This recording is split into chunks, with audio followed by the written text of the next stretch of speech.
Hi The Lovers, bienvenidos de nuevo.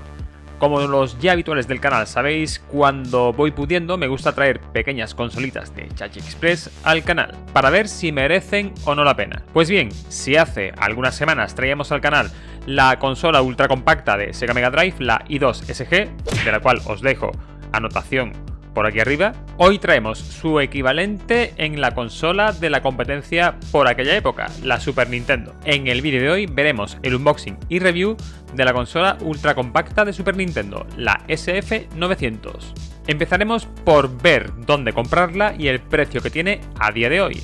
En segundo lugar haremos el unboxing de rigor que siempre toca. En tercer lugar veremos pruebas de funcionamiento para 1 y 2 jugadores, incluyendo también el procedimiento para incluir nuestras propias ROMs.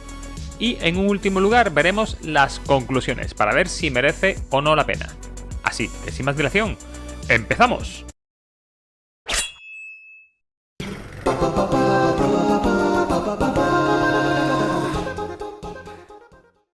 Esta SF900 la podemos localizar como siempre por Chachi Express a un precio de unos 25 o 26 euros a día de hoy, aunque como siempre digo depende un poco de si pilláis alguna oferta puntual o de la época del año.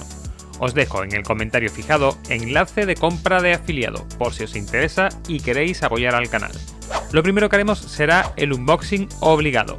Lo primero que vemos es la denominación de la marca, SF900, y se nos indica que tiene mandos con conexión inalámbrica de 2,4 GHz. Además, en un lado vemos que se incluyen 926 juegos. En pleno centro de la caja vemos el mando en cuestión. También podemos ver abajo que contiene conexión HDMI, posibilidad de uso de pilas y que acepta 2 jugadores. En la parte trasera vemos datos como el nombre del producto, tipo de conexión, así como otros datos de interés como el alcance de la conexión inalámbrica o el tipo de pilas que utiliza. Aquí podemos apreciar cómo se lo han currado con una decoración algo más elaborada que en anteriores consolas compactas del canal. Pues eso es todo lo que tenemos por fuera. Vamos al lío y vamos a abrirla para ver qué tenemos dentro. Una vez sacamos el contenido de la caja, vemos en primer lugar los mandos de estilo Super NES. La cruceta y los botones A, B, X e Y se sienten relativamente bien. Eso sí, la L y la R, los gatillos, se sienten un poquito endebles. Tienen un tacto estilo micro switch con recorrido cero prácticamente. Salvo este pequeño pero, el resto bien. Se incluyen los botones Select y Start y en la parte inferior un selector para decidir si el mando que estamos usando es para Player 1 o Player 2. Detrás tenemos el espacio para la pila, que si lo abrimos vemos que es para una pila AAA, es decir, consumo mínimo. Tras los mandos vemos un cable de USB a micro USB para la alimentación de lo que sería la consola. Y por último, la consola ultra compacta en sí. Vemos en uno de los laterales la ranura para la microSD, que si la sacamos vemos que es de 2 GB. Bueno, creo que con esta capacidad tenemos espacio de sobra para prácticamente todo el ROM set oficial de Super Nintendo. Vemos por supuesto como en uno de los extremos tenemos la salida HDMI protegida con un tapón. Y en otro de los laterales tendremos la alimentación por micro USB. Por último, tendremos el típico manual de 3 páginas, esta vez solo en inglés, donde se nos indica el contenido de la consola, los pasos básicos para su conexión, el cómo salir de los juegos y el funcionamiento básico, y nada más. Pues bien, una vez terminado esto, empezamos con lo que sería el test de funcionamiento. Al empezar escuchamos la música característica que nos ha acompañado tanto en la Mega Drive Ultra Compacta i2 SG como en la Nintendo Ultra Compacta i2 HD Plus, consolas que ya vimos en el canal.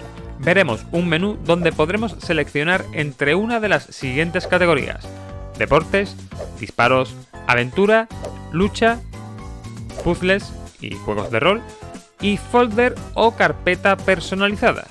Navegando entre las distintas categorías vemos un surtido bastante variado con no demasiados juegos repetidos y tendremos por categorías 254 juegos de deportes, 90 de disparos, 242 de aventuras, 111 de lucha y 229 de puzzles, lo que según mis cálculos sumaría el total que dice la caja de 926 juegos.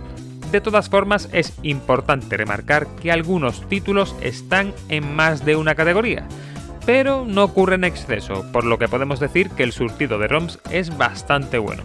El apartado User Folder lo utilizaremos para volcar ROMs que no aparezcan en alguna de las categorías antes mencionadas. Más adelante veremos cómo se realiza este volcado.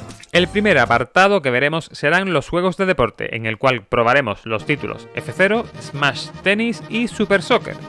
Lo primero que haremos será cambiar la relación de aspecto para que no me sangren los ojos con el aspecto estirado, y para ello pulsaremos Start y Select dentro de la ejecución de un juego. Buscaremos la pestaña Screen y cambiaremos de Full Screen a Scaling Up. En este menú de pausa también tendremos opciones muy interesantes como cargar y grabar partidas, por si queremos retomar nuestra partida en otro momento, salir del juego, así como la opción de seleccionar la región del juego.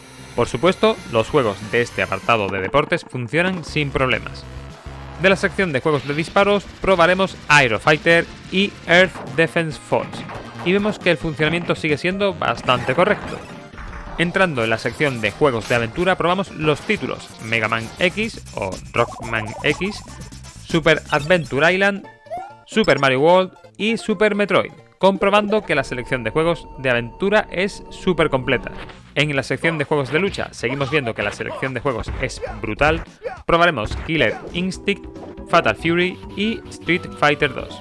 Y por último, la selección de juegos de puzzles, o más bien puzzles más juegos de rol, es tremenda, con titulazos como Illusions of Time, Final Fantasy 3, versión USA, o lo que es lo mismo, Final Fantasy 6, o Terranigma. Títulos que han sido seleccionados para hacer la prueba de esta sección, teniendo un resultado muy bueno.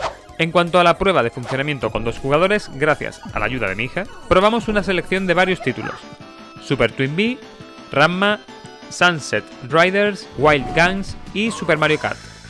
Por norma general, todos los títulos van bastante bien. Sin embargo, tenemos un gran pero con el funcionamiento de Super Mario Kart. Prácticamente se hace injugable.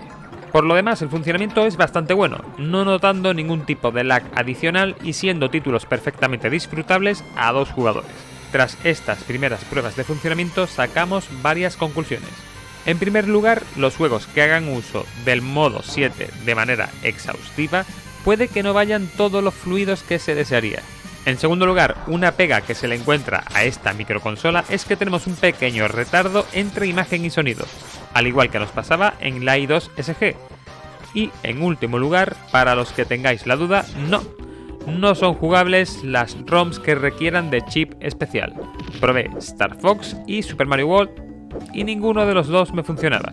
Como último apartado, antes de las conclusiones, vamos a ver cómo se realiza la función de volcado de ROMs. En primer lugar, insertaremos nuestra microSD en nuestro PC. Si miramos las propiedades de esta tarjeta microSD, vemos que tiene una capacidad de 2 GB, teniendo aproximadamente 1 GB de espacio libre, más que suficiente para insertar las ROMs que nos apetezca. Dichas ROMs deberán ir en la carpeta ROMs de la microSD. Los formatos de archivos soportados son .sfc y .smc. Para este ejemplo he preparado una selección totalmente aleatoria de títulos, es decir, la mayoría ya está dentro de alguna de las secciones anteriormente vistas, pero las usaré igualmente para este ejemplo concreto.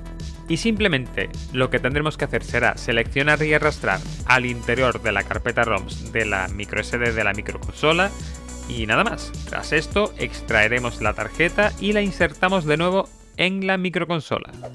Una vez arrancada, seleccionaremos la sección Folder y ahí aparecerán las ROMs que acabamos de volcar.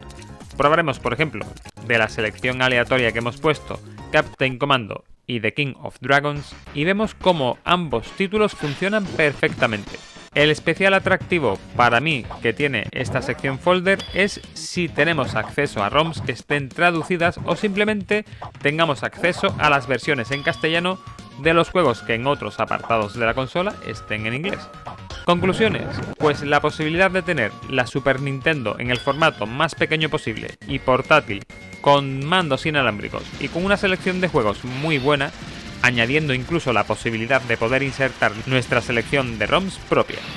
Un precio bastante ajustado, aunque se entiende que hay alternativas de emulación que pueden dar mayor potencia por un precio similar. pero esta opción es una opción directa de conectar y jugar sin mayores complicaciones.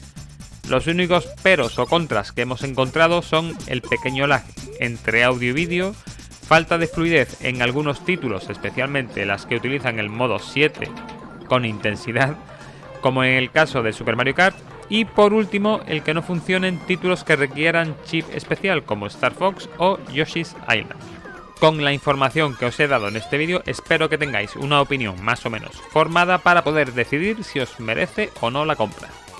Y lo que siempre digo, si te ha servido este vídeo, deja tu me gusta y comparte, así consigues que el canal llegue a más gente. Comenta y pregunta aquí abajo y suscríbete, que es gratis, y así te enteras de lo que va viniendo. Acerca de quiénes son estos de aquí, son los miembros del canal, gente muy maja, por cierto, que apoya al canal de manera simbólica para ir creciendo.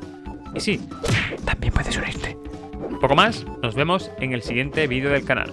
¡Hasta luego, Retrolovers!